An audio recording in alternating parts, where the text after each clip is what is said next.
Good morning, people. This is a little different. I normally don't make a video in the morning, but today's my birthday.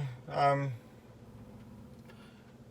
ready to get this job done, get it over with, get back home. I'm getting ready to start my day. I just hooked to my trailer. Just, trying to get an early start, which I normally do. I always start normally around 4 a.m. So, but I hope everybody had a good weekend. I planned on making a video this weekend and letting y'all see my bike and all that. I know some of y'all are maybe or would be curious about my bike, why I ride, and I fully plan on doing that. So, my last few videos I've talked a little bit about truck driving and all that. Probably one of the things that confuses most drivers is hours of service. And it's one of those things where you have a clock that you have to run by. And basically, the way it works, you have like 4 clocks. You have an 8-hour clock, you have an 11-hour clock, a 14-hour clock, and a 70. Okay.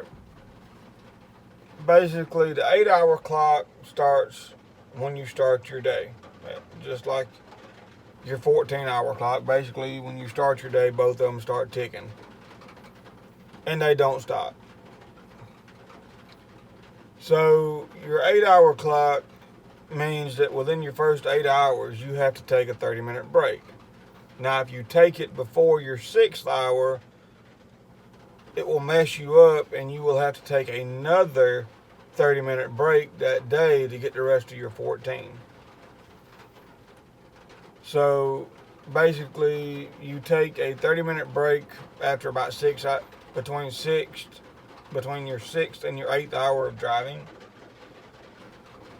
and then you can finish out the rest of your day. Your 14-hour clock means that you cannot drive once you've worked 14 hours. In other words, it don't matter if you've driven 5 hours that day and the rest of the time was spent on duty, not driving, either waiting at a shipper or whatever. You cannot drive after 14 hours. Now, your 11-hour clock, that's the total amount of time you can drive in a day, which is 11 hours. And now you have 14 hours to drive those 11 hours. In other words, if you drive 11 hours within that 14 time span, you're fine. The other big one would be your 70-hour clock. You can work 70 hours in 8 days.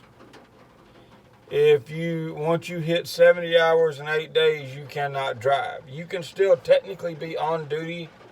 Why you would be on duty, there's no reason to be.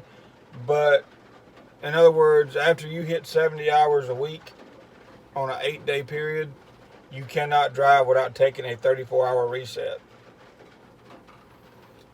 Just like once you hit your 14-hour clock, you can't drive again until you do a 10-hour break. And there's a few more things and all that, but that's kind of the basics, and I hope I explained it good. Anyone that wants to ask me questions, if they know someone that drives, they can ask them, or I can try to do a little bit better to explain. Now, I really, really suck at trying to explain stuff. But I just wanted to make this short video and go over that. But anyway, y'all have a good one, and I will see y'all later.